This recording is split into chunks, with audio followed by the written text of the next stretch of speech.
Hello, welcome to the live stream. Really sad what's happening right now in the world with war, with Iran, with Israel, and also, of course, the most recent Air India plane crash. Um, Now, I would like to tell Americans that unfortunately there's some more bad news. Americans, if you're listening, there's some more bad news because uh, there may be an American HIV outbreak among Americans right now. If you've ever been to Toronto, if you're an American tourist who's ever been to Toronto, and if you're an American tourist who've ever visited Toronto, Canada, and if you ever needed medical attention, if you ever at a Canadian hospital, you need to get checked for HIV. So if you're an American tourist who visited Toronto, Ontario, Canada, and you need, sorry, let me repeat that again because I mumbled a little bit. If you are an American tourist who visited Toronto, Ontario, Canada, and you needed a medical and you needed medical let me start. Oh my God. Okay. If you're an American tourist who visited Toronto, Ontario, Canada, and you needed medical attention, and then you ended up at a Toronto hospital, you could have been given HIV by Dr. George Dunot, the Canadian doctor, who was convicted of many things. So let me read it. What it says in the meme it says, so, Air India crash. What went wrong in the fatal tragedy? Ugh. Why am I having a problem talking today? Okay, hold on. Let me try again. Air India crash. What went wrong in the fatal tragedy? And then it says Indian Canadian Dr. George Dudnot may be a suspect in the Air India plane crash. Dr. George Dudnot had previously been convicted. Uh, Dr. George Dunot had been previously convicted of rape charges of unconscious sedated patients at his hospital, as well as intentionally infecting patients with HIV. So let me first by say hello, welcome to the live stream. If you're in the live stream, please let me know if you're American, because if you're American, I want to specifically warn you that if you ever visited Toronto and you ever needed medical attention and you ended up at the Canadian hospital in Toronto, Americans, you need to get tested for HIV. So if you're American and you're American tourist, and if you ever visited Toronto, and if you ever, or actually, if you ever visited a Canadian hospital in general, actually, because, this doctor, Dr. George Dunot, who was convicted of giving patients HIV, that wasn't the only hospital he worked at in Toronto. That was just the hospital where the allegations came up. But he worked at different hospitals in Canada. So let's put it more broadly. It's better to be safe than sorry.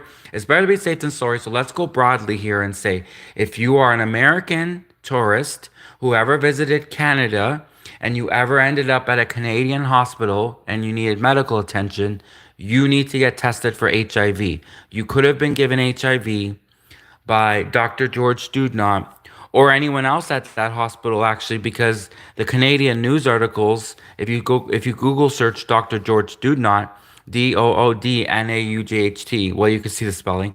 If you Google him, you could even see that the Canadian news articles admit that the hospital engaged in a cover up, which means the nurses covered up, right? The hospital security covered up, the other doctors engaged in a cover up, the hospital administration engaged in a cover up. So, I mean, clearly the whole hospital was doing something really wrong there. They were giving people HIV. They were doing worse, even worse than that, and they were getting away with it. So if you're American, actually, generally speaking, if you're an American, if you're anyone around the world, you should get an HIV test. Anyone, generally speaking, it's good to just get one in general, get an HIV test, but especially If you're an American tourist who visited Canada and ended up at a Canadian hospital, you especially need to get an HIV test. And unfortunately, if a lot of Americans find out that they were given HIV by a Canadian doctor, there's probably going to be a big class action lawsuit worth billions. Probably going to be $1 billion big class action lawsuit that Americans who got HIV from Canadian doctors, Americans are going to file a big class action lawsuit against Canada worth billions. So.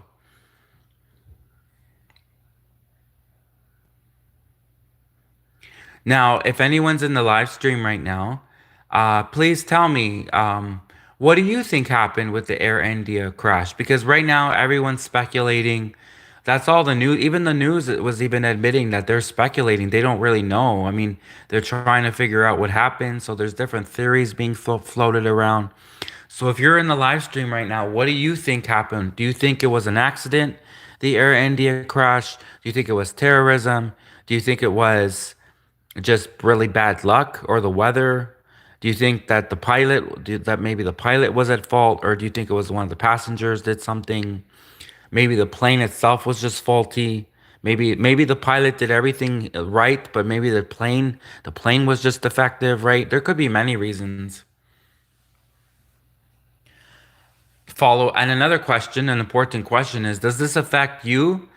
When you see these plane crashes, does this make you afraid to fly, or are you going to just be the same kind of take as are you still going to keep your same flying schedule as normal, or are you going to, from seeing these plane crashes, is this going to cause you maybe to not fly as much, to go on an airplane as much, or at all even?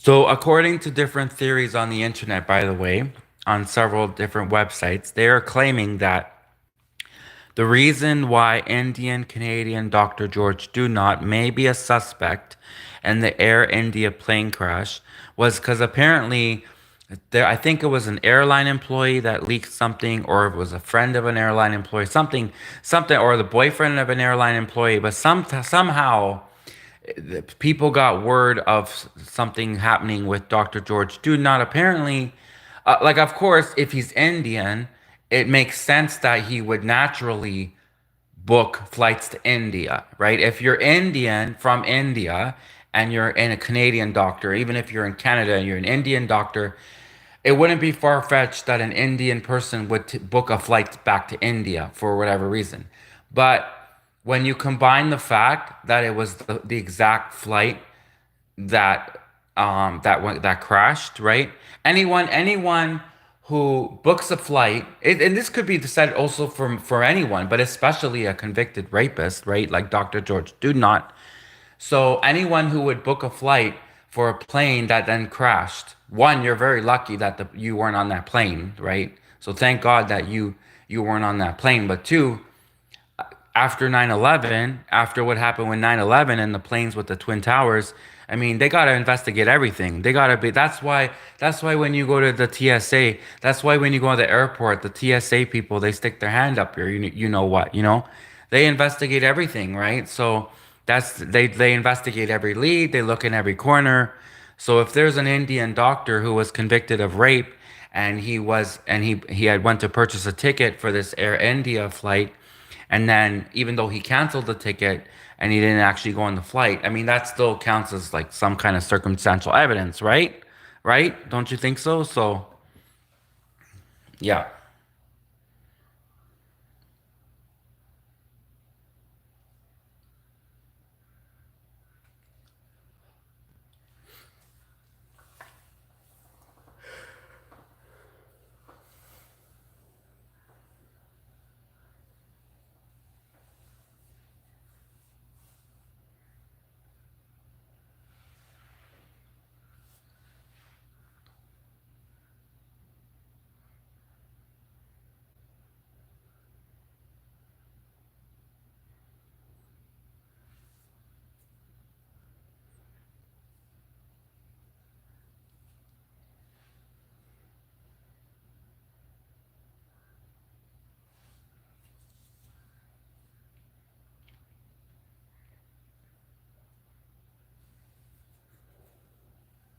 So what do you guys think happened? What is your theory as to what happened with the Air India plane crash?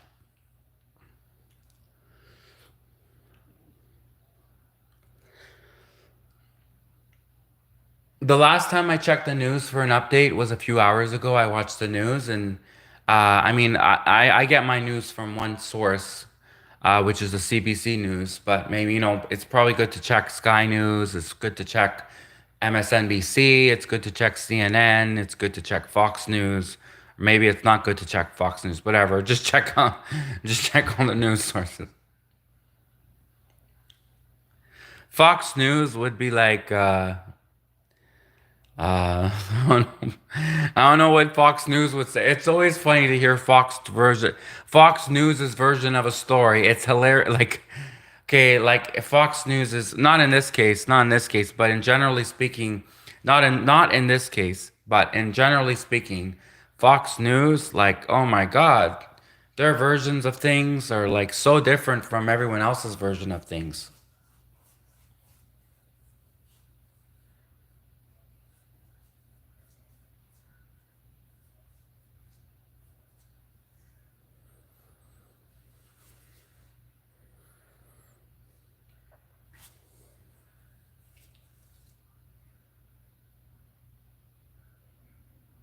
Indian news, there we go. People should also check out the Indian news. I'm sure that they have a different perspective on what happened with the Air India plane crash. Indian news is a good source to check for news. I also like watching Indian news for what they have to say about Russia. The Indians are very opinionated about Mother Russia. So, since I am trying to be an expert on Mother Russia, I study the Russian language, I speak Russian.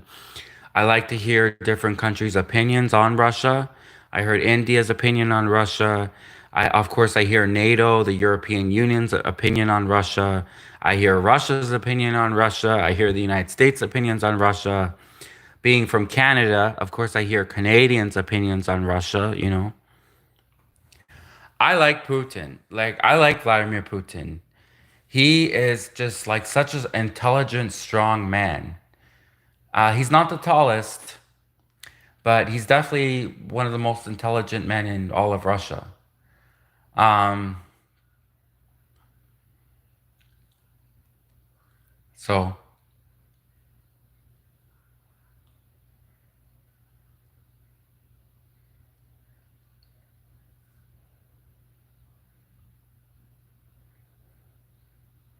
I think Russia too, like Russia, right? So Russia has this special relationship with India. Apparently, I've talked to a lot of Indians and they've told me that Russia is like allies of India. They have a special alliance. And I do know when the Air India plane crash happened, I saw a lot of these Russians on YouTube giving their condolences and their support for India, feeling bad for India and what happened. I don't see them giving their support for Israel. They're probably all like cheering on Iran because, Iran is bombarding Israel with a whole bunch of weapons right now. But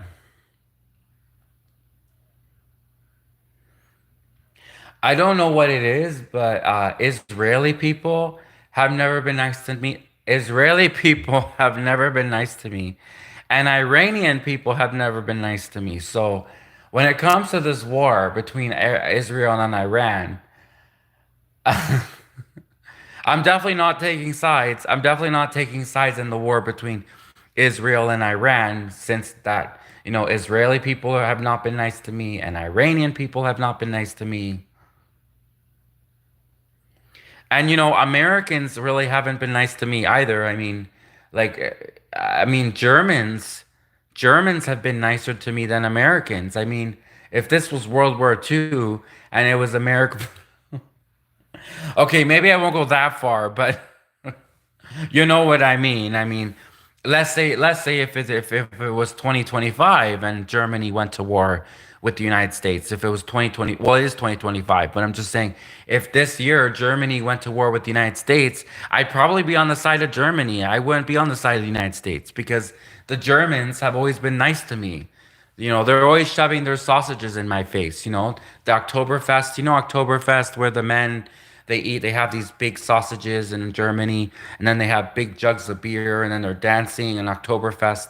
The Germans have always been nice to me. Like every time I go to Germany, there's always these like German guys that are barbecuing sausages, and they're always putting their sausages in my face, and I get to smell their sausages, and the sausages just smell so good. And they're big, they're huge sausages, and they're really stuffing. The German sausages are really stuffing, especially in my mouth.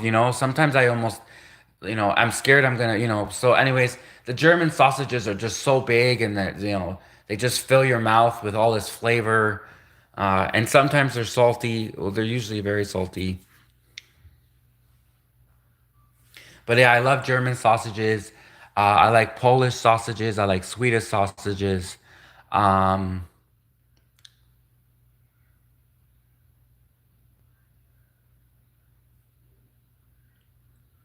but yeah, I like Germany. I like the Germans. I love Germany. I like the Germans. They've always been nice to me. Why would I why would I take America's side in a war if Germany and America went to war again? If Germany and America had another war and they went to war this year, why would I take the side of America when they've always been mean to me, the Americans? The Americans have always been mean to me, you know. So of course I'm gonna take the side of Germany. Heck, I wonder, you know what? We should do a poll. That would be an interesting YouTube live stream. Okay. We should do a poll, okay? If Germany and the United States went to war tomorrow, which countries would take Germany's side and which countries would take the United States side? That would be interesting to see. Wow. That is an interesting question. That would be so interesting to see. If Germany went to war with the United States tomorrow, which countries would take Germany's side? Which countries would take the United States side? Which countries would stay neutral?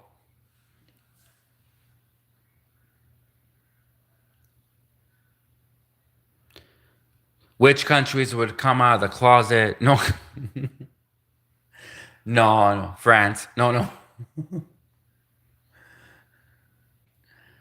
France came out of the closet years ago. France has, France France has come out of the closet, has come out of the attic, has come out of the bushes. France has come out of your neighbor's house and your house. France has come. I'm pretty sure they started a campaign, and it's called "Keep France Out of Your Pants." It's a Belgium. Belgium is like in France, right? And then Spain, they probably have these signs that say "Keep France out of your pants." Keep France out of your pants. France is like into some freaky stuff. France, they're kinky. For the French people, they're very kinky.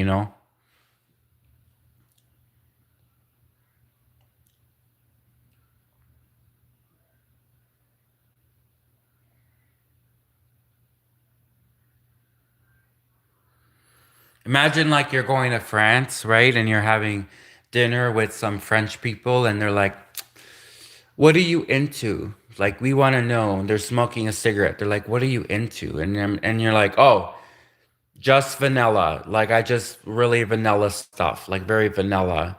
The next thing you know, there's like vanilla cake, and then they're smothering you with, and then there's vanilla like ice cream, like vanilla walls, vanilla this, vanilla everywhere.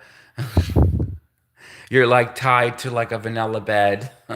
You're like literally become a vanilla wafer. Like, you have to be really careful what you tell the French people when they ask you what you're into, and you say you like vanilla, because the French cooks, the French people, they're master chefs. The French people, like if you tell the French people you like hazelnut, they'll make you the best hazelnut omelet. They'll make you crepes. Crepes. French people make the best blueberry crepes. Oh, so good. Blueberry crepes, vanilla cake, wafers. French people make such great cake. And oh, France, they know how to cook in France. France, you go to France and you eat in France. You It's like pleasure. It's like I can't say the word, but I'm gonna say a different word, and you're gonna know what I mean when I say this different word. It's like an organism, organism, right? So an organism, right? Obviously, you know what which word I'm actually mean. I can't say that other word on YouTube, so I'm gonna say this word instead. Organism. It's like having an organism in your mouth. When you eat French food, when you eat French food and you eat crepes and you eat beautiful croissants and you drink French wine and French champagne, it's like having an organism in your mouth.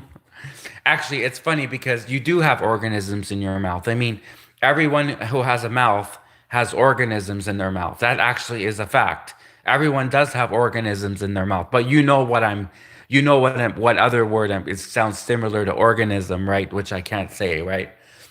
I'm not sure if you could say it on YouTube, but I'm not going to take the risk. Why not? Why take the risk when I could just say organism? And I know that organism is okay because, and actually, every person who has a mouth does have organisms in their mouth. I mean, organisms are everywhere. Organisms make up, like, organisms are part of science, right? Organisms. So, but yeah, French people are just wonderful. They're so great with food. They have the best culture, French people. The food in France is great. And you know what French people did? Oh, after the Air India crash, there were a whole bunch of French YouTubers who they were the first ones that I saw that made videos supporting India. French people, especially French men, French male YouTubers were the first people that I saw making YouTube videos in support, coming out to the condolences to India, saying their support for India, etc. French people are just like they're great. They're nice people. They love India and they're great cooks, of course. They're wonderful chefs, French people. They make great food and they're good fashion. Um is there anything that I wouldn't go to France for? Like, is there any topic that I would ask?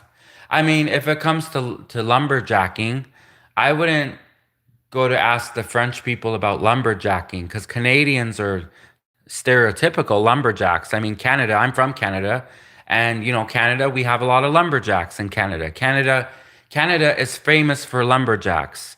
And Canadians love to go lumberjacking. They love to lumberjack. Canadians are big time lumberjackers. Canadians are lumberjackers. They do lumberjacking. They're lumberjacks.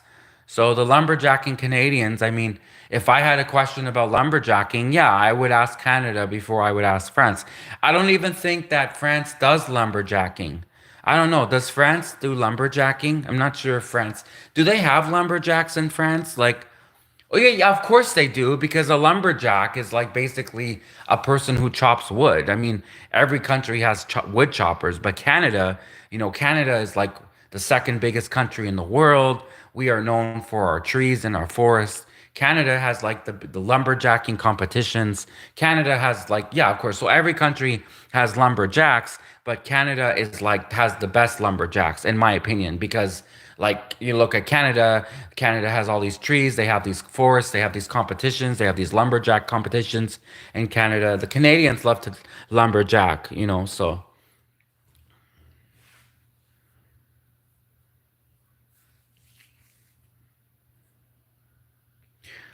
it's really sad what's happening in Israel and Iran because I don't like war. Even if it's two countries that were mean to me, I just don't like war. I really don't. I don't like war. It's scary. It's scary to live in a world where there's constant war. It's so scary because you don't know when a country's going to knock on your door, right? You don't know when that war is going to come to your country. So it's scary to live in a planet where there's constant all of these wars, right? Like America went to war with Japan. America went to war with Germany. America had a Cold War with Russia. America had a war with the natives. America had the war on slavery, for slavery. America had a war about slavery. America had a war with Korea. America had a war with what? Who else? America? Vietnam, the Vietnam War. America had a war with Vietnam. America had probably a war with aliens from outer space, the Area 51. America had a war with Canada, which, by the way, Canada, we won the War of 1812.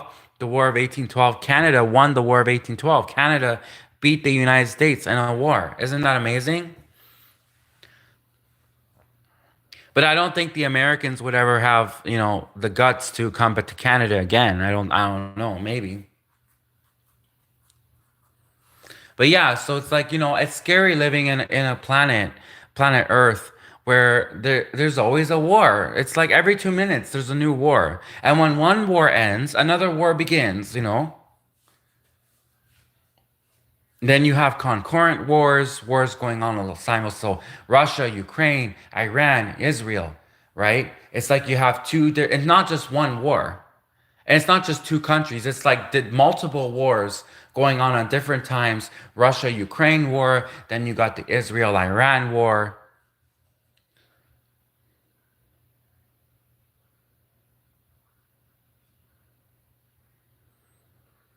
Then you have America's war with obesity, or on obesity, or for obesity, whatever. America had a issue with obesity. Obesity is a big problem. Obesity, being overweight is a big problem.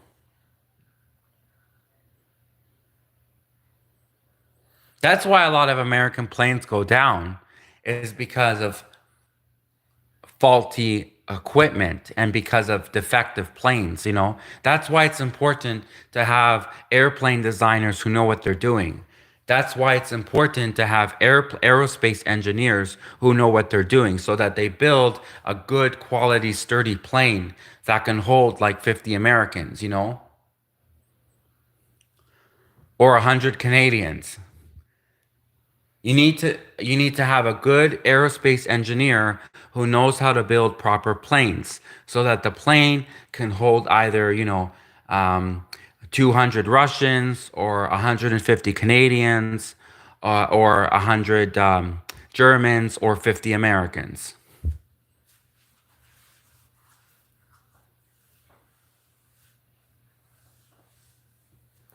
It's kind of like currency, right? It's like currency when you exchange American dollars versus Canadian dollars, and vice versa, right?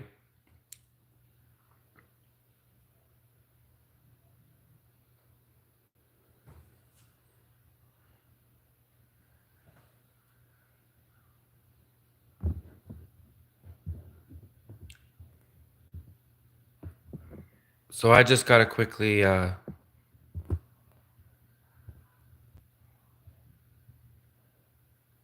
just gonna adjust this a little bit, or try to. Okay, there we go. It was adjusted a bit. So, oh, you still can't see the full meme. All right, okay, then it's okay. But I tried to get it so that we could see the full. So basically, what it says here, where it cuts off a little bit, is it says Air India crash, what went wrong in the fatal tragedy? I'm sure most people can figure that it says tragedy, right? It cuts off the Y, but that's what it says.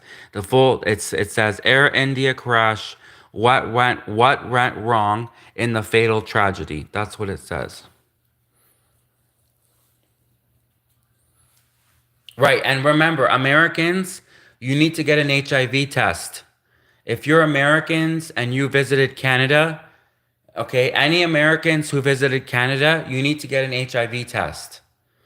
And it's good to just get an HIV test in general. I mean, it's actually good in general for everyone to get an HIV test, but especially if you're Americans who visited Canada and ended up at a Canadian hospital and you needed medical attention, and it's, since there's all these doctors being convicted of giving HIV on purpose, purposely infecting patients with HIV, since there's all these Canadian doctors being convicted of infecting patients with HIV, especially if you're American tourists, or especially in Canadian, but especially if you're Americans, and you visited Canada, you should get an HIV test. And everyone, actually, in general, everyone should get an HIV test. It's important for everyone to get an HIV test.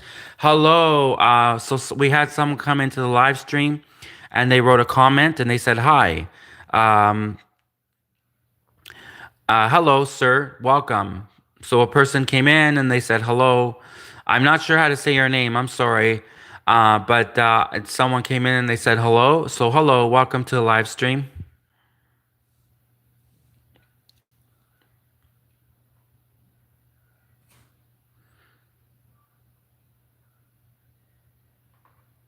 Oh, you know what's a good question, actually?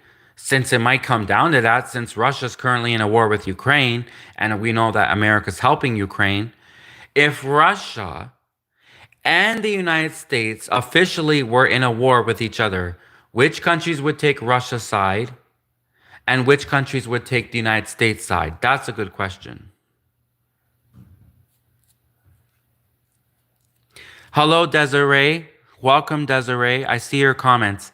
No, he actually was the. If you're talking about the doctor, if you're talking about Dr. George Dudnot, no, he was released from Canadian prison. The Canadian judge gave Dr. George Dudnot the minimum sentence. So the Canadian judge only gave Dr. George Dudnot the minimum sentence, and Dr. George Dudnot has already been released from Canadian prison. And apparently, Dr. George Dunant went to go buy a plane ticket for the same Air India flight that crashed. But then Dr. George Dunant had canceled the plane ticket, so he wasn't on the plane. But isn't that kind of like what a coincidence, eh? Is it a coincidence? Is it just a coincidence that Dr. George Dunant had allegedly bought a plane ticket for the same Air India plane crash that crashed? Of course, Dr. George do not, he's Indian, he's from India. So it's very, he probably does buy plane tickets to go to India. But when you combine that with the fact that he happened to buy a plane ticket for the exact same Air India plane that crashed, and when you combine the fact that Dr. George Dunant is a convicted criminal, well, after 9/11, after 9/11, you have to look at all leads, right? After 9/11, everything is suspicious, right? That's why when you go to airports, the TSA, they check everything. They check everything. They check everyone's story. They check everyone's luggage. So you have to, after 9/11 happened with the Twin Towers and the planes, you can't be too careful. It's better to be safe than sorry. And that's why they're always investigating every possible lead, right?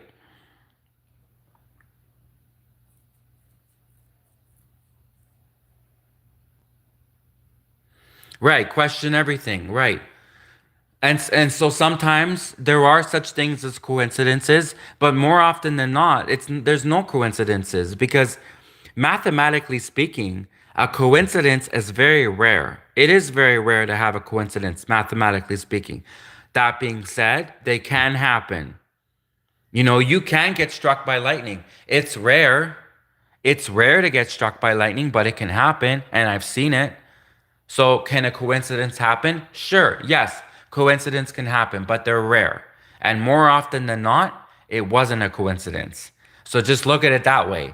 90% of the time, it wasn't a coincidence, and 10% of the time, it was a coincidence. So, there you go. It's kind of like the same with getting struck by lightning. It's rare, but it can happen. So,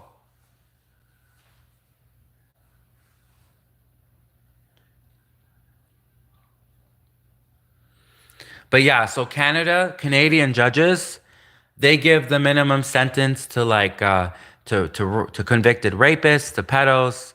Canadian judges give the minimum sentence to those people. That's awful, right? That sounds awful. They should get the maximum sentence. Those kind of people, Canadian judges should give those kind of people the maximum sentence, not the minimum sentence.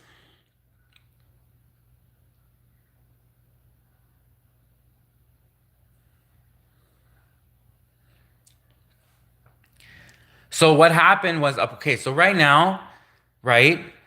Even the Canadian news and the American news and even the Indian news doesn't know exactly what happened with the Air India crash. They're still investigating. But according to several websites, this is what happened. Apparently, Dr. George Dudnot had purchased a ticket, a plane ticket, for the exact same Air India crash that crashed, but he canceled the ticket. So he had purchased it. He was gonna go take the Air India plane flight, but he canceled the ticket, and then the airplane crashed. The India airplane crashed. So is it possible that he just happened to purchase a ticket for the same exact Air India plane crash that crashed? Is just a coincidence? Maybe he just happened to just purchase the ticket and then cancel the ticket before he got on the plane. Or, like you just said, maybe he was tipped off. Maybe he's part of a group. 9/11, 9/11, it wasn't just one guy, 9/11. 9/11 was a whole group of them, right? 9/11 was a whole combined team effort. 9/11 was a team, right? 9/11 was a team effort. And so, like, maybe he was tipped off. Maybe he's working in a team. Maybe it is just a coincidence. We still don't know. But you have to question everything. Like you said, question everything, follow all possible leads, right?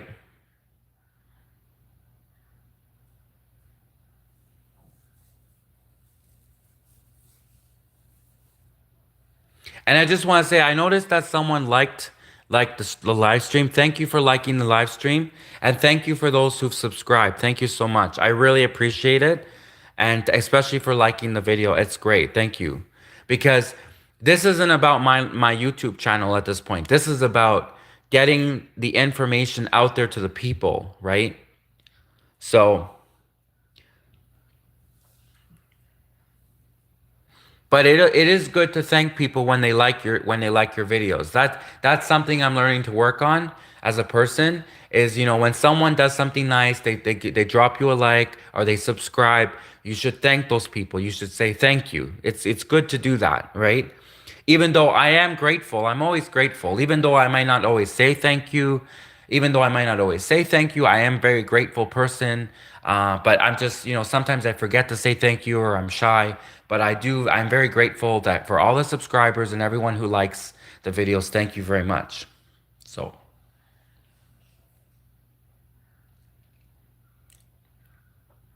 So yeah, what do you guys think? What do you think that the Air India crash was an accident? Do you think it was terrorism? Do you think that it was a defective plane? Do you think that the pilot did something wrong? Do you think maybe there was one of the passengers? What do you guys think happened? If you had to speculate.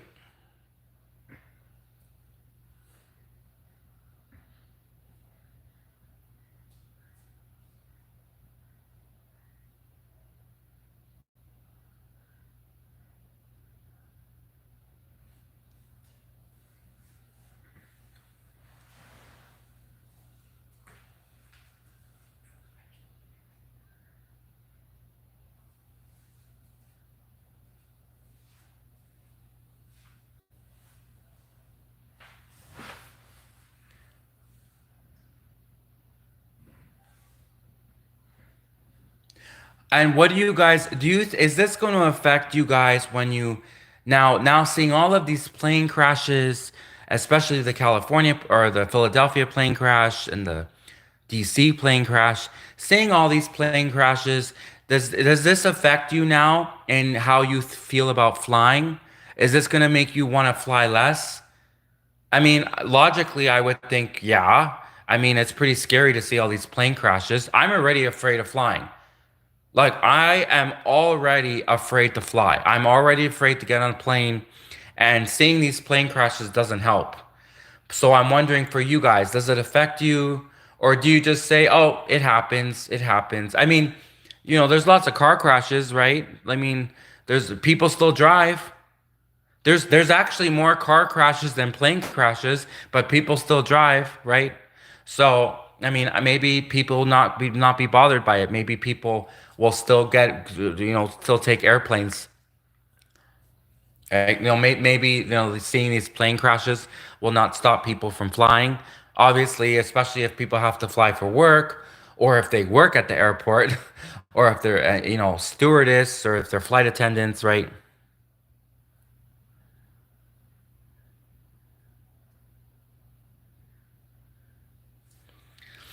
Yes, there was one survivor, but unfortunately, yeah, there was only one survivor, which is, so, but my question is, uh, and this is just a question. I'm not accusing anyone of anything, but it's just a question. I feel really bad that he was in a plane crash. I'm so happy he survived. Obviously, it's great that he survived the plane crash. But are they considering him to be a suspect? I mean, like we said, we have to consider every possible you have to be really careful though. I hope they're really careful in how they investigate that. Like I hope they don't just ask him, "Did you do it?" Like, you know what I mean? I hope they don't just like while they're investigating the plane crash, I hope they don't go to the only survivor. I hope they don't go to the only survivor after this guy's been through hell and he literally was in a plane crash and survived. I hope they don't go up to him and be like, "Did you do it?" Like, you know what I mean? Like imagine if you were in a plane crash and you survived, thank God, and you've been through hell and you're in the hospital bed and the investigators come who investigate the plane crash and they like ask you if you did the plane crash or was somehow involved. Imagine. But I know that they have to ask though. They have to ask. They do. They're just doing their job. They're trying to investigate because who knows? Maybe the person, maybe the only person who did survive. It's very possible that it's not a coincidence and maybe that the only person who survived the plane crash could have something to have done something to the plane, right? Especially a terrorist. I mean, if there's a terrorist who sabotaged the plane, they knew ahead that the plane was going to go down. They probably would have packed a parachute, right? They probably, if the terrorist was going to sabotage a plane, it's very possible they would have packed a parachute and then survived the plane crash and then made it look like they're a victim and whatever, right? So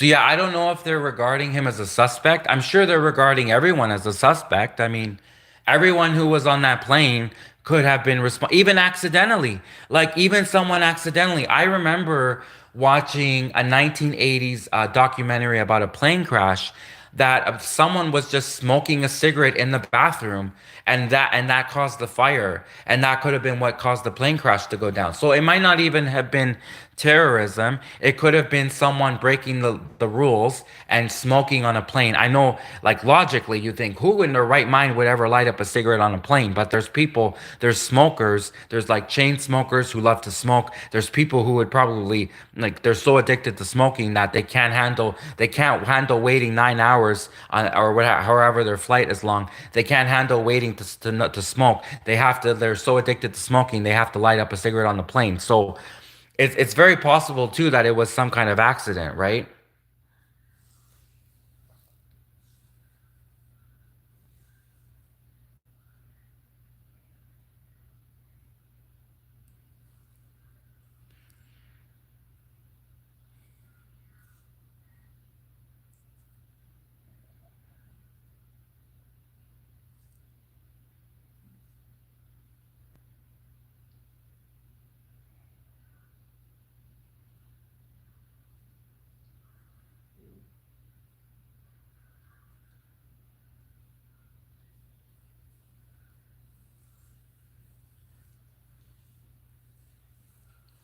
I personally like I've always been afraid to get on a plane. It's just scary.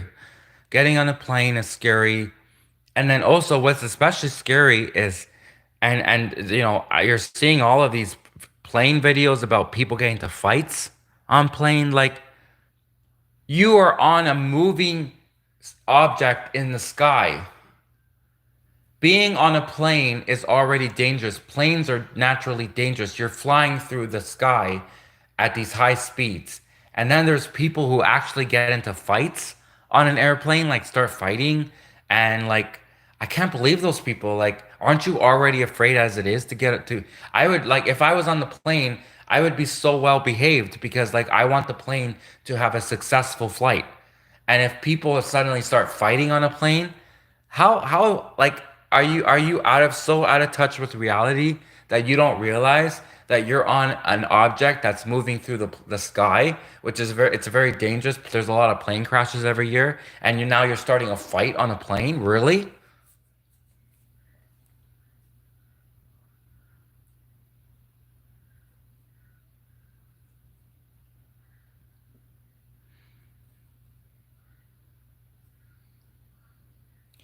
Hello, Mark. Welcome to the live stream, Mark. Oh, interesting. I didn't know that. Thank you for giving that information.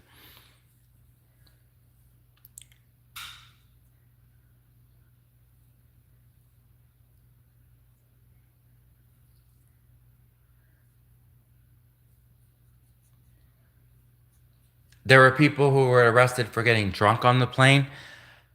Well, actually, now that I think about it, okay, smoking a cigarette on a plane, like that's crazy. And can you believe in the 1980s that people would light up a cigarette on a plane? Like, do they not have common sense? But I have to say, with drinking on a plane, I don't drink. And I don't definitely think you shouldn't get drunk anywhere. But I can see, like, if there was a person who's really stressed out about flying, and a lot of people use alcohol, a lot of people drink when they're stressed out. So I could see people drinking and getting drunk on a plane as a form because they're just trying to relieve stress. Because unfortunately, that's not a good way to relieve stress. If you want to relieve stress, there's other positive ways to relieve stress. You don't have to resort to drinking. But what I'm saying is that unfortunately, that's what a lot of people do. Is a lot of people, when they are stressed out, a lot of alcoholics, they resort to drinking as a form of therapy, their form of therapy. But of course, that's not what I would do, and I would never recommend drinking as a form of release or stress release. Of course not. But I'm just saying I could see people getting drunk on a plane. What really baffles me, what really I cannot believe, is people who would think that they could light a cigarette on a plane. Like, are you crazy? You're gonna light a cigarette on a plane? Like you're gonna, and especially the guy apparently in the 1980s, there was a documentary about a 1980s plane crash, and apparently the guy, he knew he wasn't allowed to smoke, and even though he knew he wasn't allowed to smoke on the plane, he went to the bathroom and he lit up a cigarette in the bathroom, and that there was actually a fire on the plane, and that's what could have caused the fire on the plane. Scary, you know.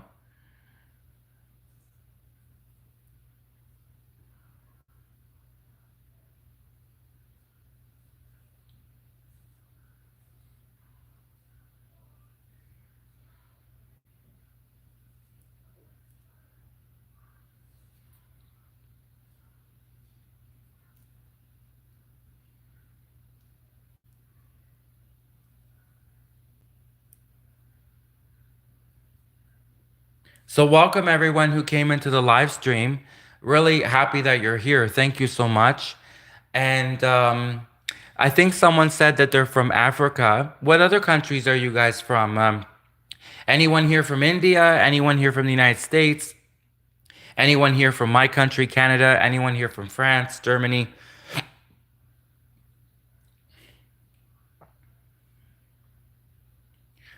I'll tell you what, when I want to relieve stress, this is what I do.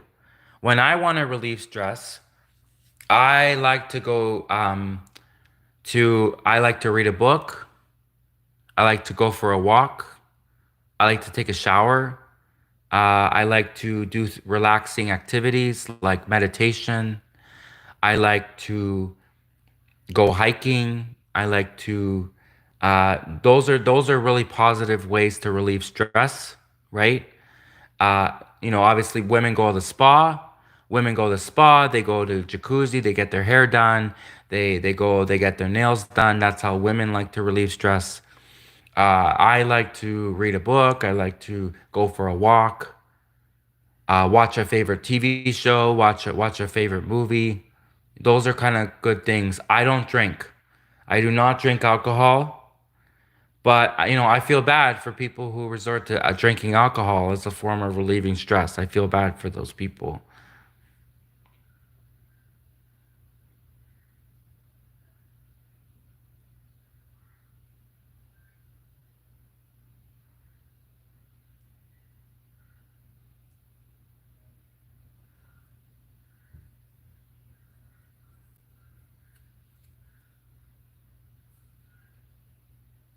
I am afraid to fly. I am very much afraid to get on a plane.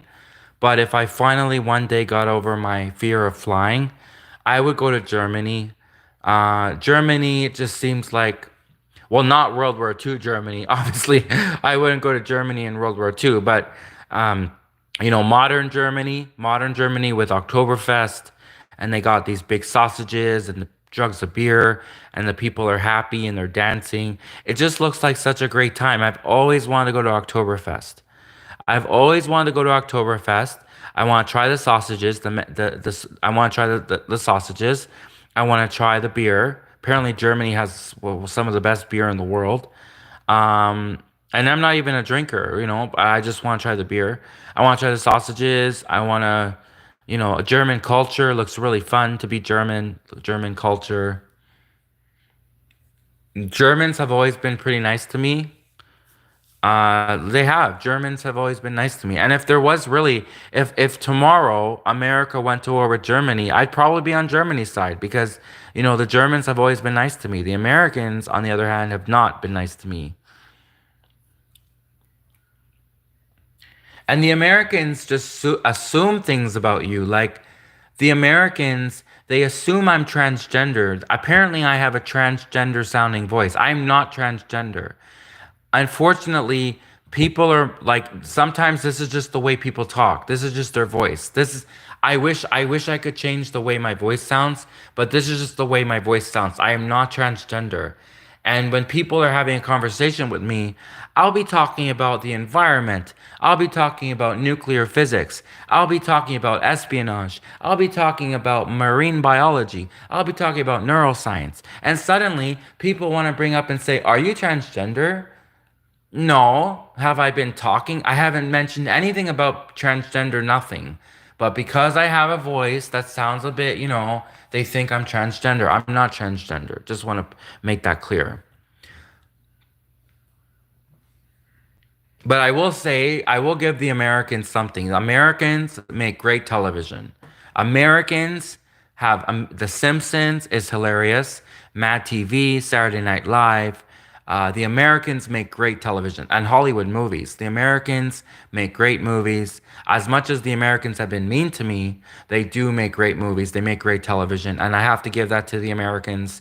I watch German movies and yeah, the German movies are funny, but like the Americans make the best movies. So I'm gonna call a spade a spade. I'm gonna tell like it is.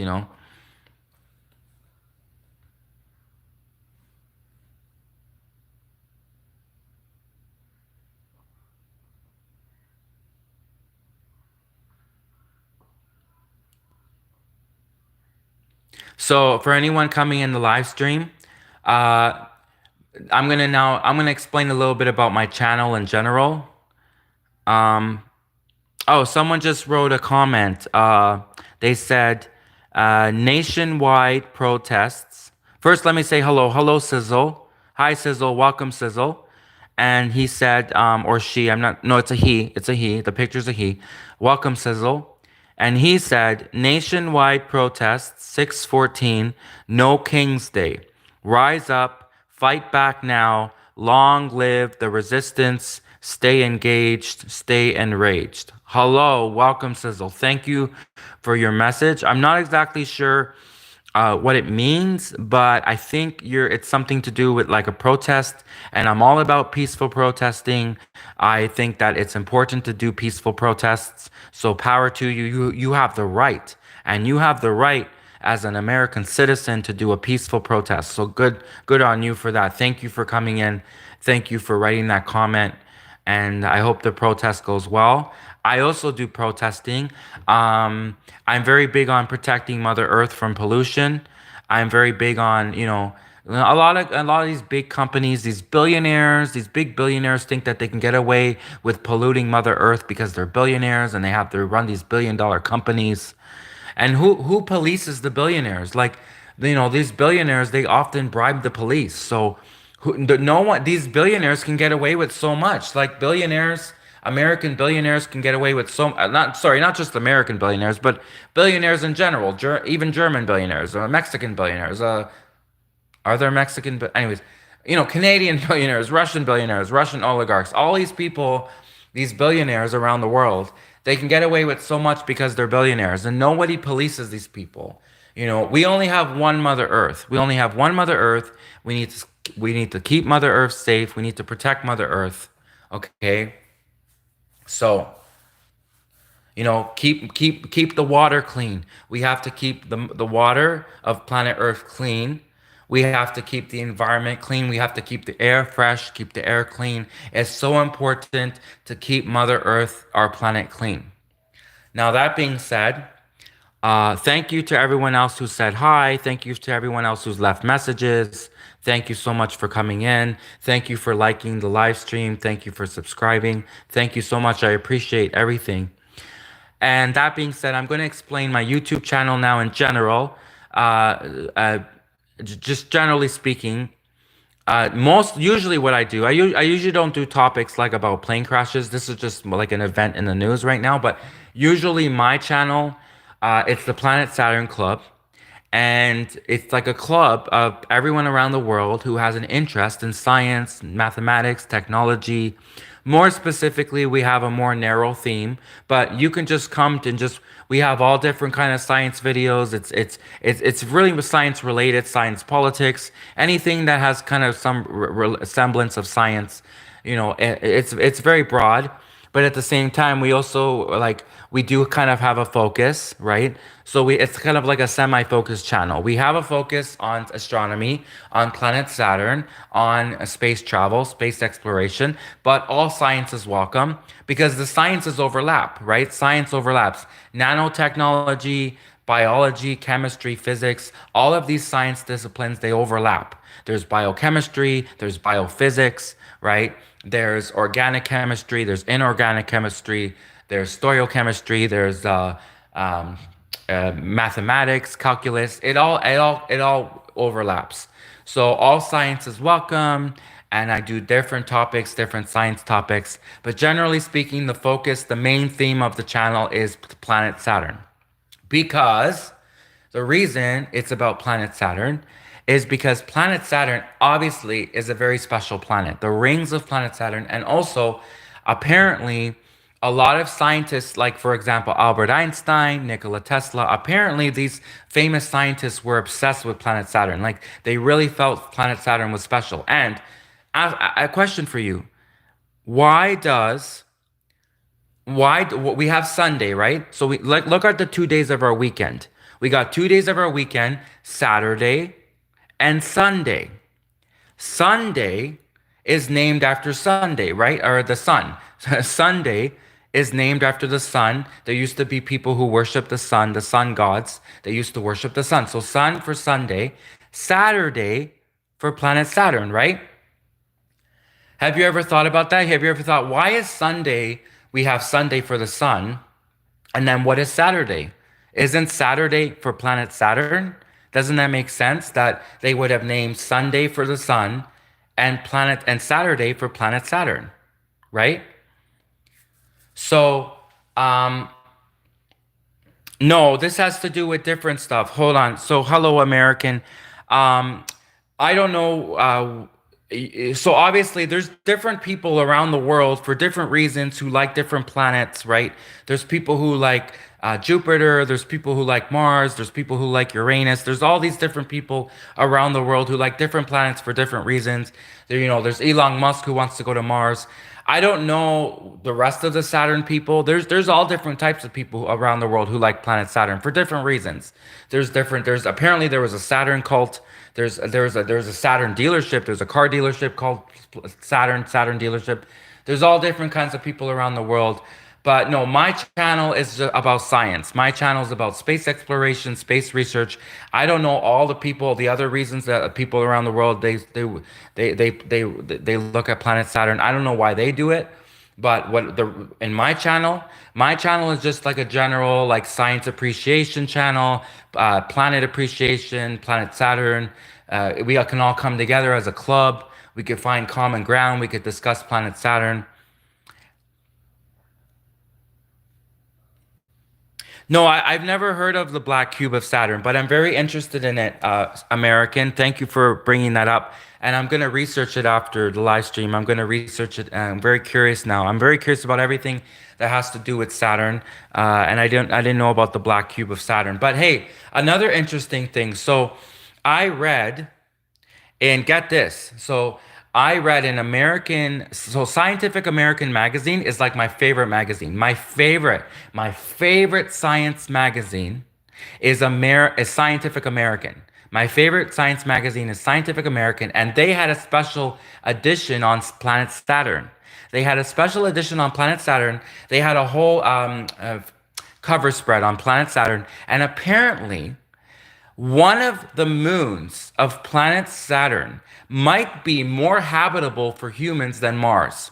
Right now, Elon Musk, a lot of people are saying that we might be able to have a colony of people on Mars one day, but there actually are a lot of scientists who think that what would be a better place for humans to set up a colony would be on one of the orbiting moons of planet Saturn. So planet Saturn has a lot of orbiting moons, and apparently one of the orbiting moons on planet Saturn has like the right temperature, is like the right distance from planet Saturn, and planet Saturn, right?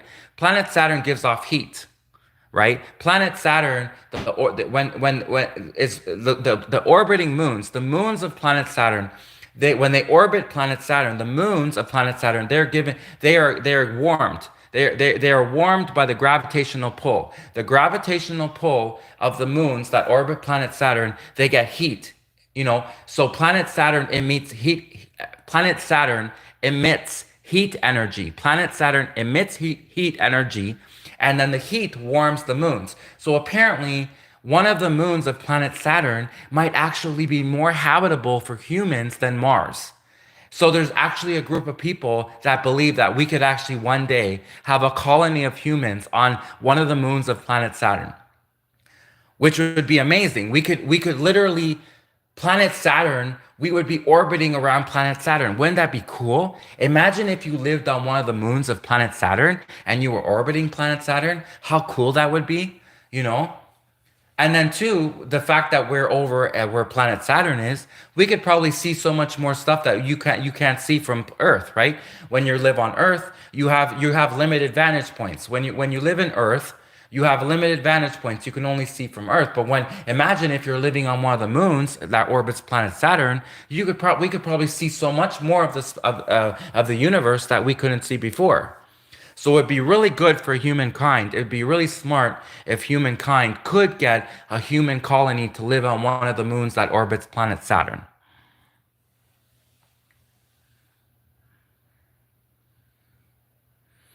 Yes, so apparently there's Titan, there's Enceladus. Uh, yeah, I think those were the two main ones that scientists said would probably be the most habitable for humans to live on. Yeah. I remember they said Titan and Enceladus. Yeah.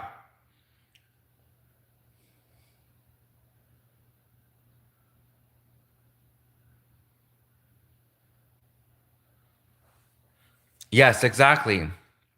Yeah. And you know what's also great too, and this is one of the things that I wanted to do with my science channel, is I wanted to make science cool again. Like make sci I think science is cool.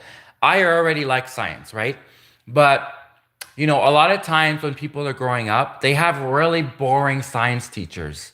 And of course, if you have a boring science teacher, then you're not going to like science because and if you have a bad science teacher, you're not going to like science and you're going to be turned off to science. But science is so cool. Like science is fascinating. And a lot of times, even I will admit that I go to watch science channels and they come off as a bit boring sometimes. Even to me, a person who likes science, even me, a person who already loves science, sometimes I watch these other science channels and I think they're kind of boring. You almost fall asleep watching these science channels. So what I want to do is take science and like let's add politics, let's add sports, let's add art, Let's add cooking. Let's add all this. Let's put science and mix it together with all different things. Let's mix science with everything, and then let's attract different kinds of people, right? If we talk about the science of sports, we could get athletes coming to the channel. If we talk about the science of art science, we could talk about science of cooking. We can get foodies. We could get the foodies coming to the channel with the science of cooking, right? So we can attract more people to the science, and we can make a big science club, and we can have a big science appreciation club, and anyone can come, right? Anyone who likes science, anyone who likes astronomy, anyone who has a passion. You don't have to have won a Nobel Prize. You don't have to have a degree in chemistry. You don't have to have a PhD in physics. You don't have to be Elon Musk be a billionaire like Elon Musk. You don't have to be any of those things. You can just be a person who just likes science.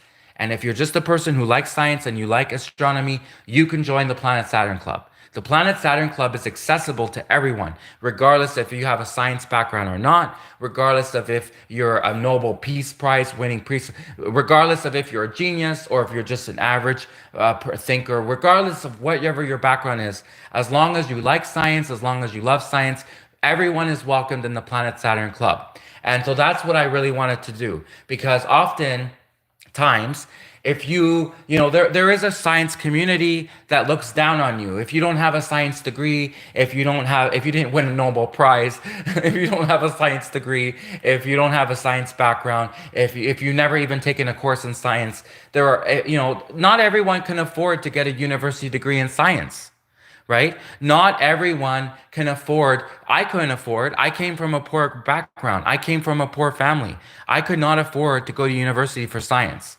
I went to community college. I could afford to go to community college because community college was much cheaper, but I could not afford to go to university for science, even though I would have got a degree in science if I could have. So there's many reasons why people don't have degrees in science. And they should not be excluded from the science community. The science community, especially since some of the most brilliant genius people, some of the most brilliant genius scientists did not have a degree in science.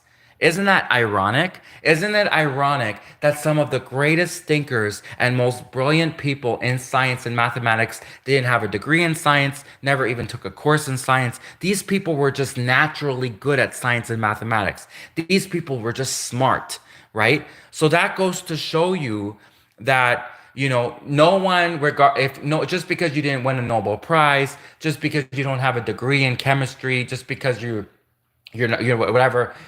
No one should be excluded. Everyone should be welcomed, and no one should be made to feel dumb. Okay? If somebody came into the room and asked me, "Do you think Pluto is the planet?" I would not turn around to them and make them feel stupid. I would not make them feel, and I would even try to assert an answer. I would not try to force an opinion on someone and say, "Oh, Pluto is a planet," or "Pluto's not a planet."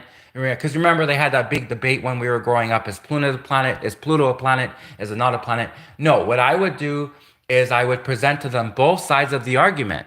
I would say, well, there are people who argue that they think Pluto is a planet, and there are people who argue that they think Pluto is not a planet. And then I would say, what do you think? What do you believe? And whatever that person says, I would say, that's great. Thank you for your opinion. That's a great opinion. Thank you so much. That was wonderful. I'm so glad I met you.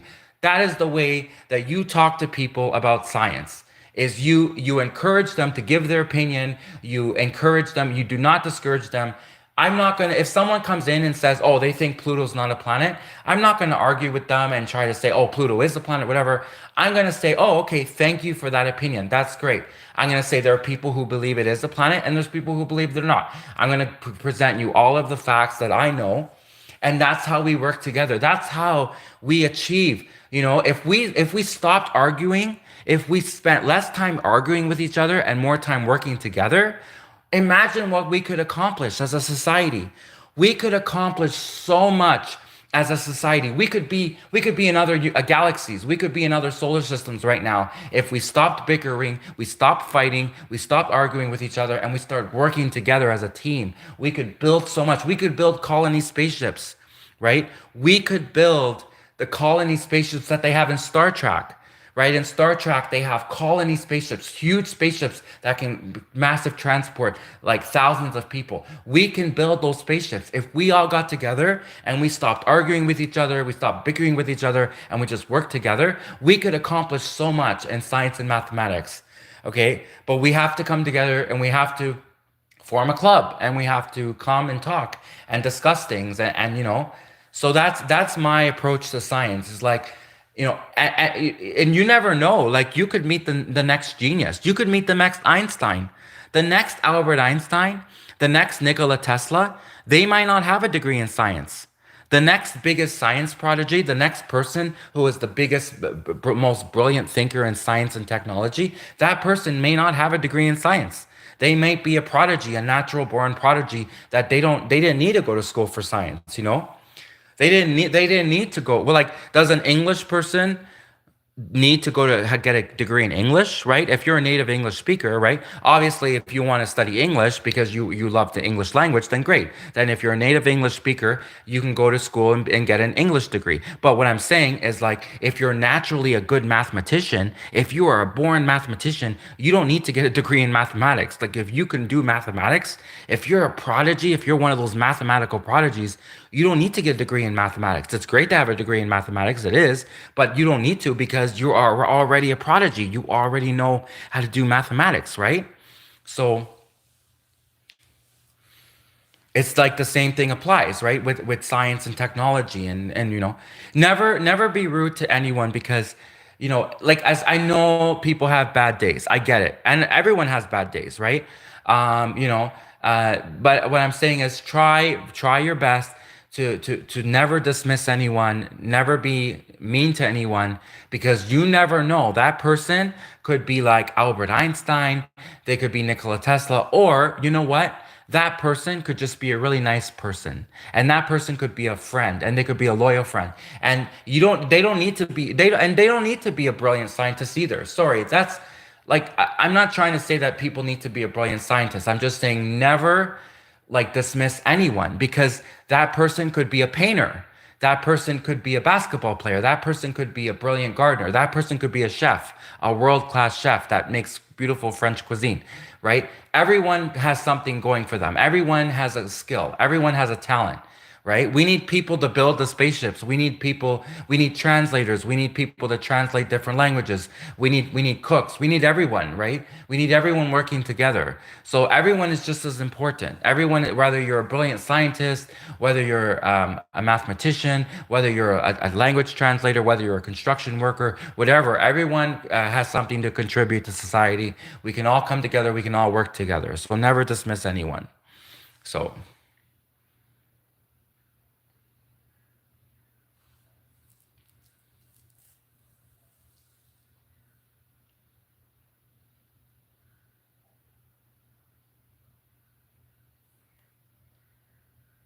And yes, knowledge is power. Thank you, Paul. Paul came in and he said, knowledge is power. Knowledge is definitely power.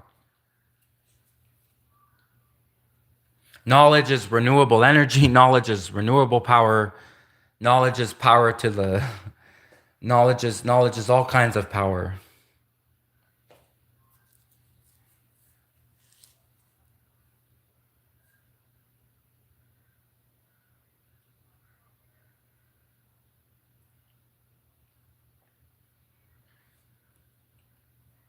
And humans, like we have a natural curiosity. Like curiosity is such a human trait. It's really what makes humans um, so unique is curiosity. Although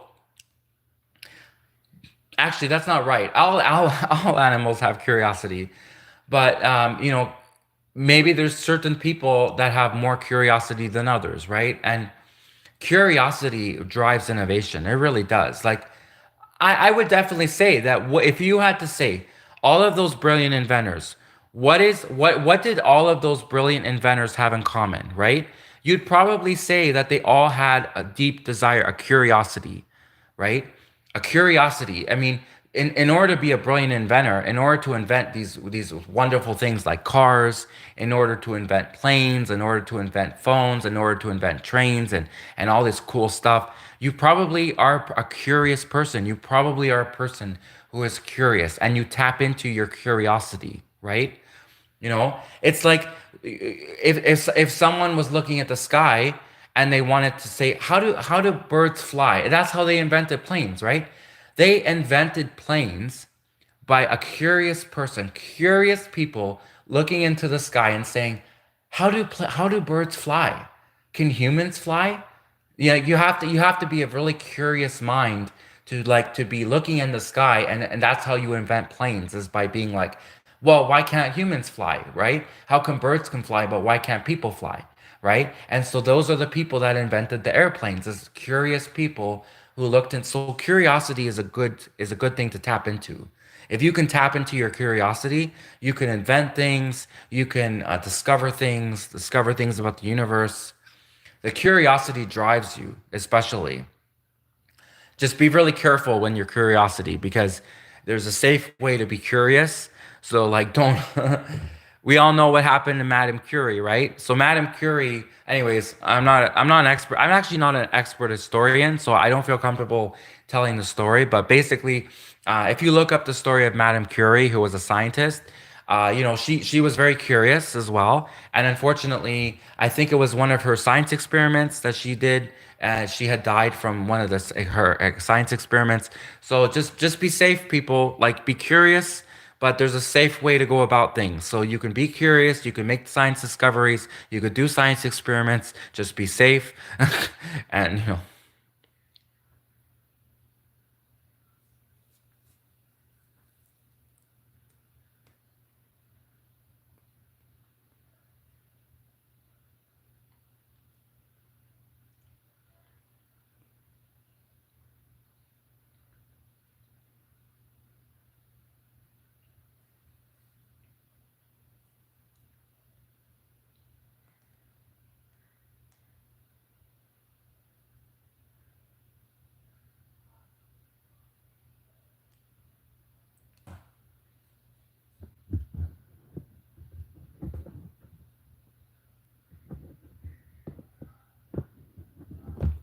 I just tried to adjust it so that we could see the full meme, but basically, we can see most of it. So let me just read it. The title, it says Air India crash.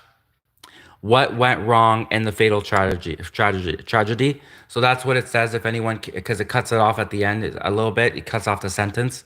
It says Air India crash. What went wrong in the fatal tragedy?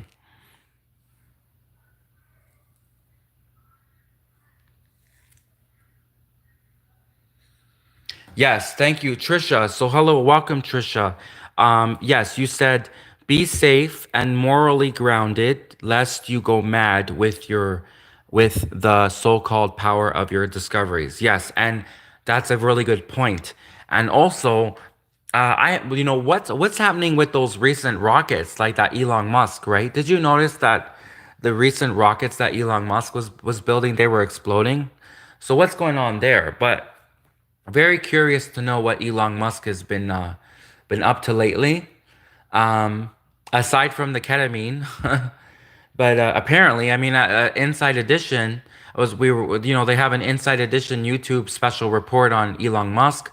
Apparently, he was allegedly using ketamine in the White House, or like just generally, he was using ketamine in general, and then he happened to be in the White House, right? Um, what's going on there, right? So yeah, definitely don't go mad with power. Stay grounded. Don't do drugs. I mean, I wouldn't, don't do drugs. Stay grounded. Don't go mad with power. Stay safe when you're doing your science experiments and making discoveries.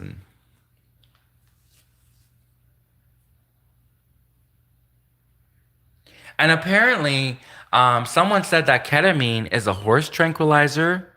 Is that right? If they use ketamine as a horse tranquilizer, then why is Elon Musk taking ketamine? I don't know. Like I'm not an expert in that area. I don't really know, but I thought that was I couldn't believe it when I heard that ketamine was that's what they used ketamine for.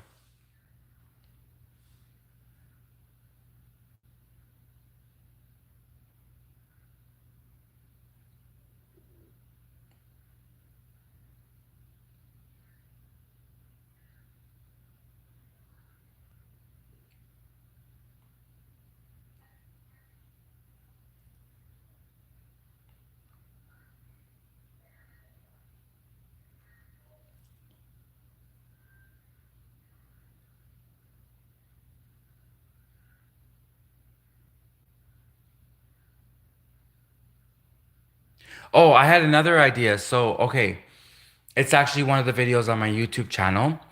It was near the end of the video. I talked about it a bit. What if we did something like a space time capsule? So, what we could do is, in an attempt to find aliens, we could, you know how people make time capsules? They put a bunch of stuff in a container and then they bury it under the ground and then it's like a time capsule. Well, humans on planet Earth, we could do something like a space time capsule where we take a ship and this rocket is specifically designed to just go into space and go far, far, far, far, like just keep going far. And this rocket that we would build would, like, it would be used by AI. Like AI would man the ship. There would be no humans. There would be like this, we would build a specific rocket that was specifically designed to just go as far as possible, like to go to the edge of the universe and even farther if possible. And then, and then the rocket would, of course, be driven by AI, artificial intelligence. So, right, we wouldn't have to, there wouldn't be any problems with trying to get a person back because obviously we can't just put a person, it would be unsafe to just put a person in a rocket and just send them far, far, far and not expect them to come back, right? Obviously, that would not be safe. So, what would we be doing? Is we would take a rocket, it would be controlled by AI, and then we would build a space time capsule. Like we would take all our stuff from planet Earth. We would take music, we would take historical events, we'd take books, we'd take letters, right? Maybe people want to write letters to the aliens, right? Maybe people will write letters in different languages. They want to ask the aliens questions.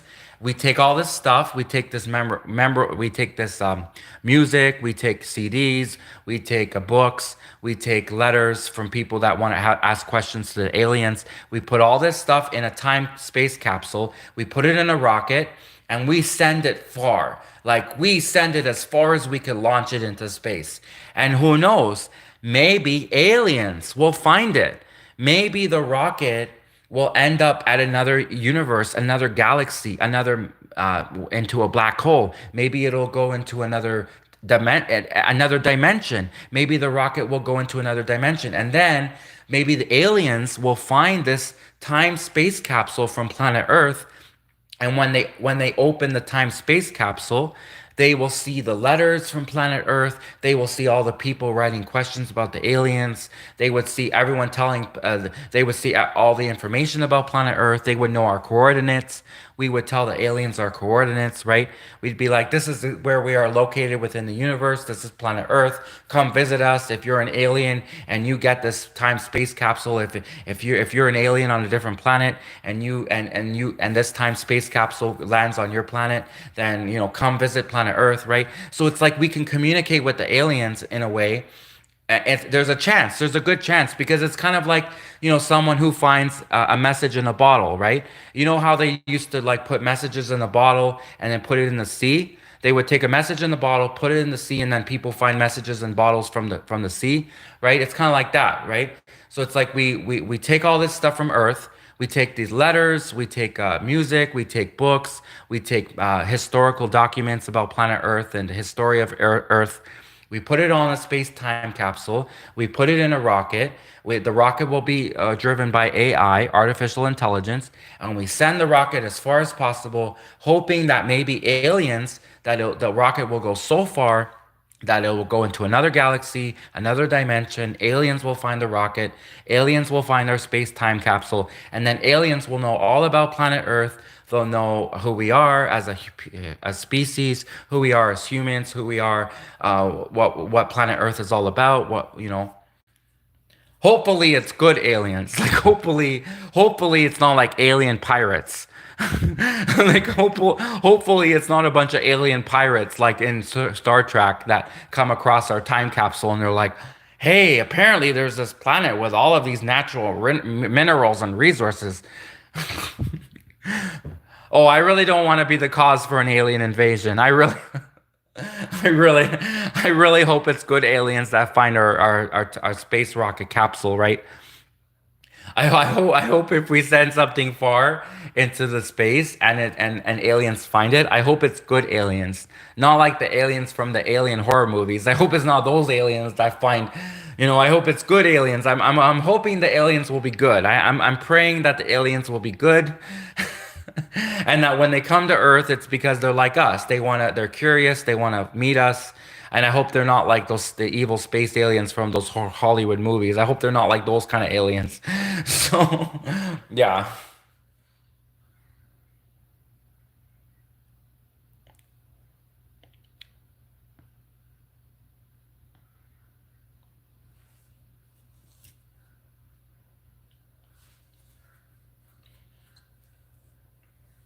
There could be another Earth. There could be another planet that's like Earth.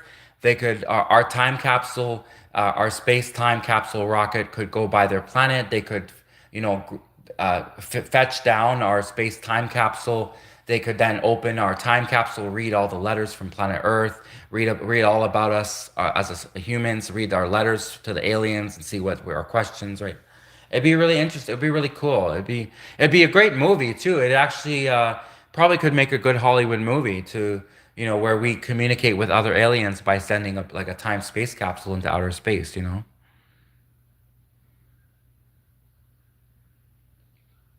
I don't know if there's aliens in our solar system or specifically even our universe.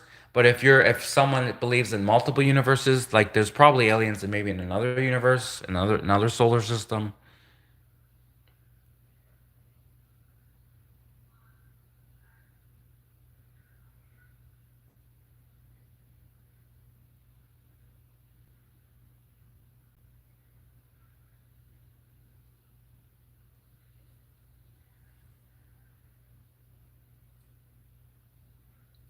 I mean, it would be really interesting too because we could put a copy of the Bible, right? I mean, we could put all the different Bibles. We could put the Hindu manuscript. We could put the all the different Bibles and religions. We could also put those in the time space capsule and send them into space and see if there's any aliens that find them, right?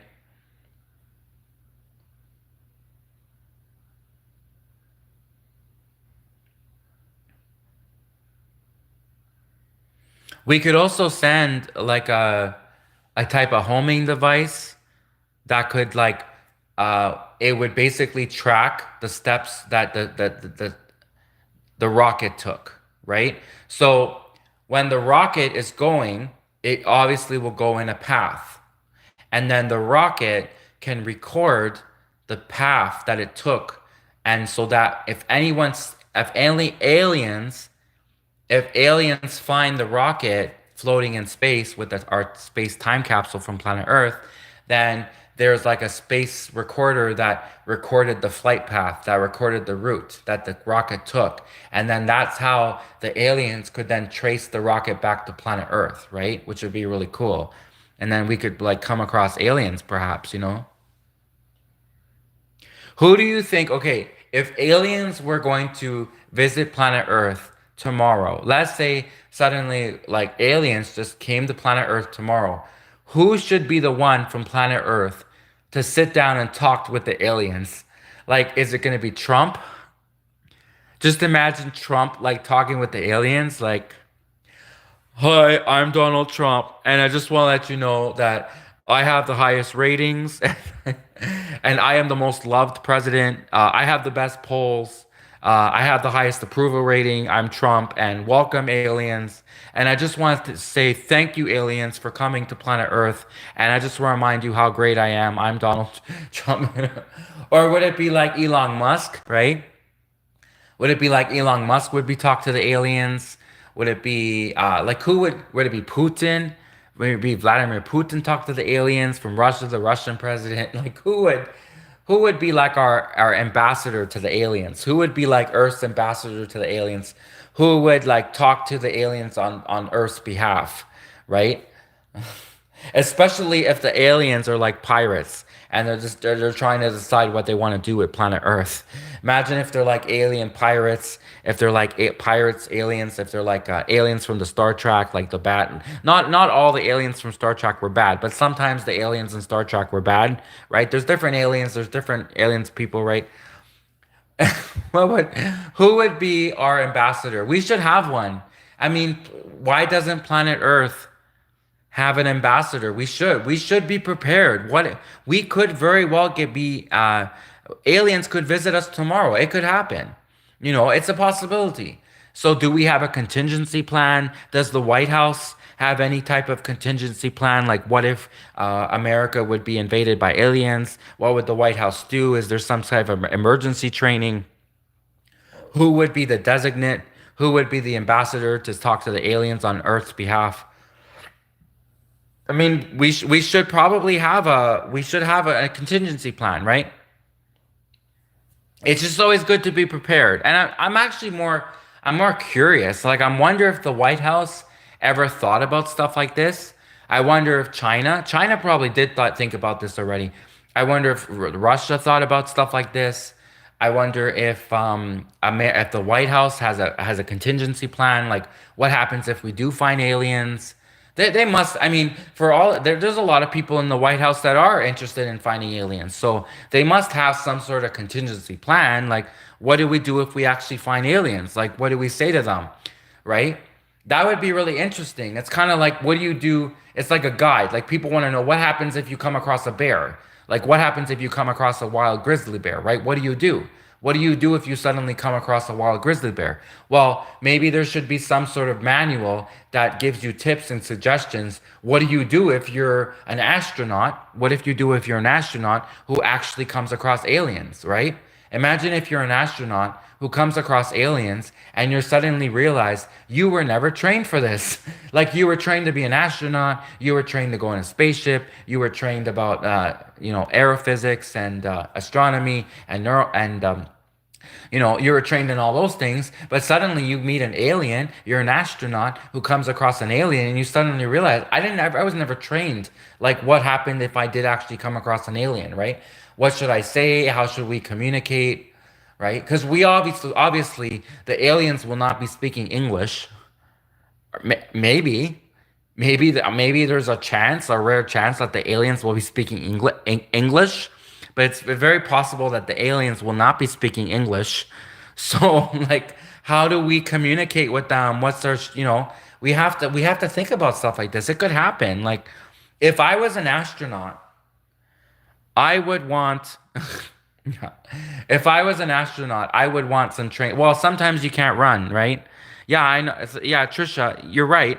If you run into a bear, yeah, but like, I mean, sometimes, I mean, and with an alien, what if you're cornered? Like, what if the aliens corner you?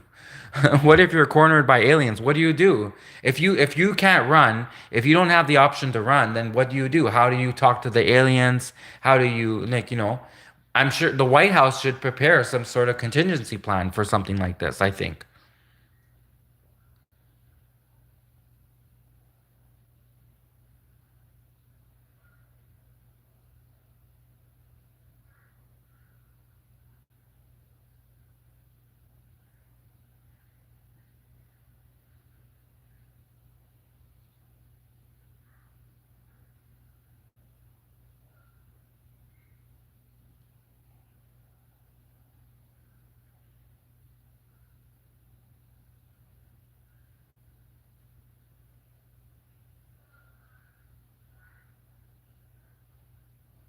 Oh, another contingency plan that they have to think about.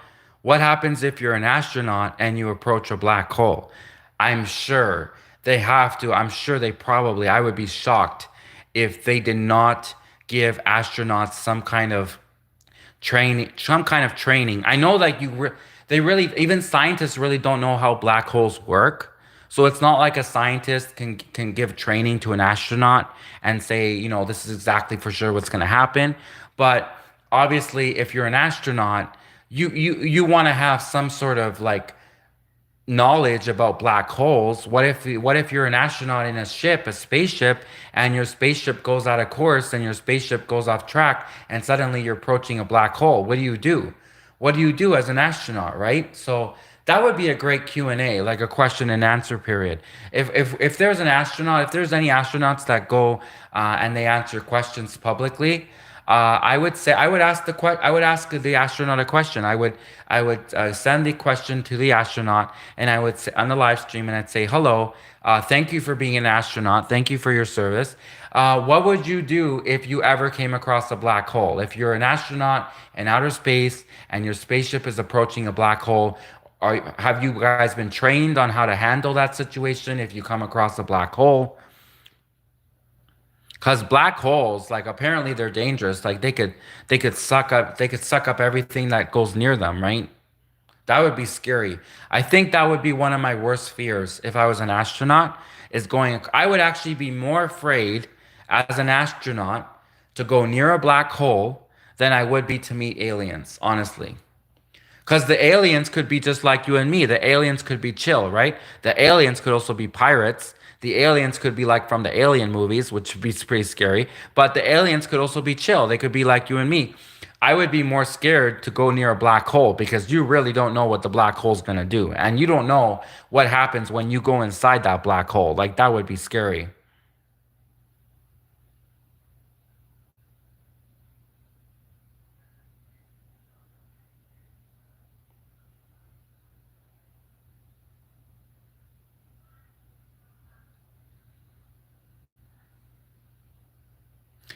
Yes, Trisha, thank you. Thank you so much for coming. Yeah, we were talking about what happened with, we started off the whole live stream talking about the Air India crash. And, obviously, in times of tragedy, it's really upsetting. And sometimes people come in and they start bringing up other topics. They like to lighten the mood. It's really depressing. It's really depressing when you're dealing with such a tragic topic. People deal with things in different ways, right? So when somebody dies, when there's a loss of, when someone loses their job, when there's a car crash, people deal with things in different ways. Sometimes people like to completely avoid the subject. Sometimes people like to bring up other topics, talk about other things. Basically, I just keep a very open live stream. I respect everyone. If someone wants to come in and ask a question about something else, right? So I just letting you know that I was in the live stream for the first 30 minutes. We were talking about the Air India crash, and then people came in and they started asking about the aviation industry in general. Then they started asking about India. Some people came in and asked questions about Trump and about the White House. People came in and asked questions about Elon Musk. So I'm just very open to everyone. And so yeah, so I know like you might think, "Oh, why are you talking about aliens now?" Well, that's why. It's because, when you run a live stream, unfortunately, sometimes it gets derailed. Sometimes people come in and ask questions that are off topic. And I'm just very welcoming to everyone. I mean, this is a tragic time, and I'm not going to turn away anyone in a tragic time, in a tragedy. I'm not going to turn away anybody. So if somebody comes into the live stream and they want to talk about television or something they saw on television, then I'm really open-minded. I want to hear what everyone has to say, right? So I'm just gonna, that's typically how I run my live streams. I'm not a person that is puts like harsh rules on people. I don't say, "Oh, you can't say that." I am probably the most free speech liberal person when it comes to free speech.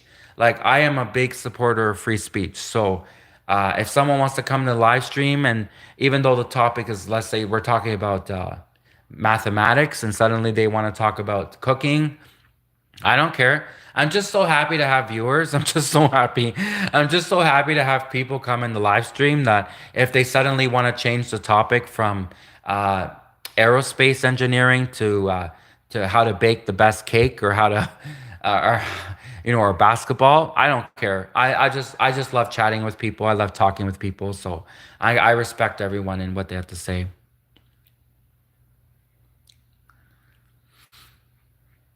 Yeah, Trisha, hi. So yeah, there is info. So we're right now, this is what I recommend everyone do, okay? Don't just watch one news station. Watch news from multiple different news stations. For example, CNN, Fox News, MSNBC, ABC News, Sky News Australia. And also, yes, watch news from around the world. Watch the Indian news, watch the Polish news, watch the Russian news. If you want to know what's going on with the Russian-Ukrainian war, well, you shouldn't just watch the American news, you should also watch the Russian news and the Ukrainian news, right? So, especially now with this Air India crash, I strongly recommend people not only watch the American news, but watch the Indian news because obviously this Air India crash also majorly affects India, right? So that's what I recommend for that.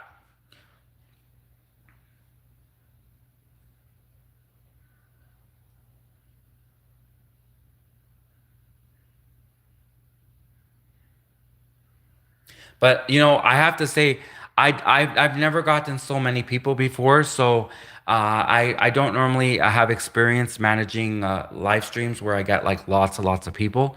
So I just want to say once again, thank you for everyone for coming. And this is a tragedy what happened with the Air India crash.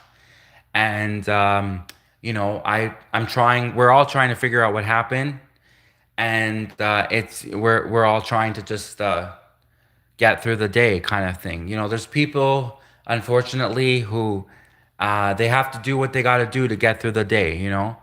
And sometimes I know for me, humor helps. When I was going through some rough time, when my grandmother passed away, there was a period of sadness. There was definitely a period of sadness and crying. But then also, you use humor as a form of therapy. Humor, jokes, they help as therapy. Saturday Night Live, and they help. So I think I just want to tell people, do what you got to do. Like, do what works for you, whatever, to get through hard times like this, plane crashes and COVID and pandemics, and to get through horrible times like this. You do what you need to do to get through, to make it through the day, right? So,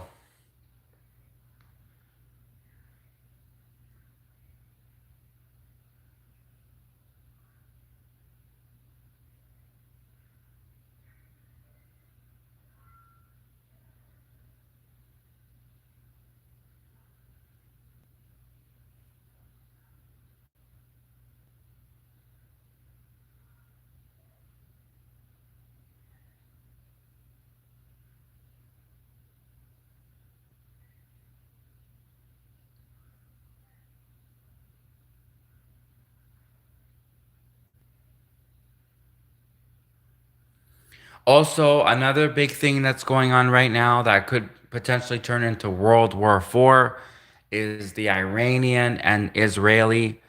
So people should also keep a watch on that. Definitely, the Iran-Israel war, which could turn into a world war, right? Especially if Iran attacks the United States. So that's actually why a lot of American journalists, right? They kept saying like, the United States had nothing to do with Israel attacking Iran, right? The American journalists, they kept saying America didn't tell Israel to attack Iran. America, because I guess America is afraid that Iran is going to attack America because of Israel attacking Iran, right? Because just because Israel and America are allies, just because Israel and America are allies and they support each other, doesn't mean that America wanted Israel to attack Iran, right? It could have happened. That could have been what happened, but that doesn't necessarily be the case. So, uh, you know, we need to keep a watch on that war because it could turn into a major world war, which would be really scary. World War IV, which would be really scary. World War IV. So yeah, the Iranians and the Israelis gonna pray for peace. Hopefully, we could pray for peace, have world peace.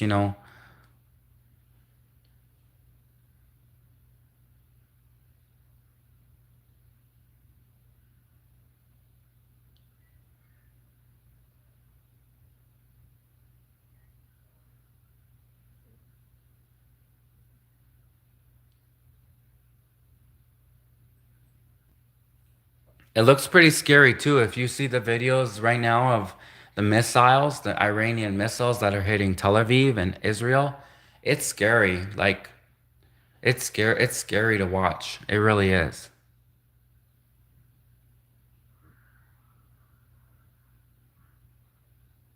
I always pray for Canada. I always pray that Canada stays safe. I pray that Canada stays safe. I always pray for Canada. And I pray for the United States. I pray for the world. I pray for everyone. Of course, I pray for everyone. I pray for Canada. I pray for the United States. I pray for the world. Okay, the war is not good anywhere. I understand that countries need to defend themselves, but at the same time, you should not just go into war just because you're bored or because like if there's a peaceful way, if there's a peaceful way to get to solve a problem, the peaceful way should be done first. War is a last resort, okay? Like war is an absolute last resort.